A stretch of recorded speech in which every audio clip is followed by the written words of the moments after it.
আমাদের গেমে কিন্তু চলে এসেছে নতুন ভুইয়া পাস, আর আজকে আমরা নেব মাত্র 200 ডায়মন্ডে আমরা ভুইয়া পাস নেব। দেখা যাক আমরা কি 200 ডায়মন্ডে কি ভুইয়া পাস আদৌ নিতে পারবো না পারবো না, দেখা যাক। প্রথমে একটা 90 ডায়মন্ডের স্পিন করে দিলাম, 10টা টোকেন দিছে ভাই। এইভাবে যদি টোকেন দেয় তাহলে তো পাওয়া যাব।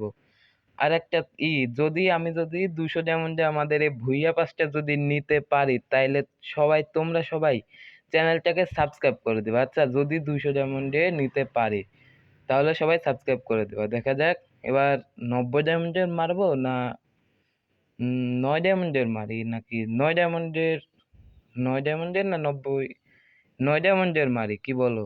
মারবো 9 ডায়মন্ডের একটা মারলাম, দেখা যাক 9 ডায়মন্ডে কি দিবে আমাদেরকে ভুইয়া পাস। ও 2টা টোকেন দিছে, এবার 90 ডায়মন্ডের একটা মারি, দেখা যাক আমাদের 90 ডায়মন্ডে কি ভুইয়া পাসটা দেয়। দেখা যাক আমাদের টোকেন দিতেছে 50টার বেশি টোকেন হয়ে গেছে। দেখা যাক কি আমাদেরকে ভুইয়া পাসটা দেবে। ও ভাই, কংগ্রেচুলেশন ভাই। ভাই আমি ভুইয়া পাস পেয়ে গেছি ভাই, মাত্র 200 ডায়মন্ডে ভাই। ভাই সাহেব আমি, মানে ভাই, আমি ভুইয়া পাস পেয়ে গেলাম 200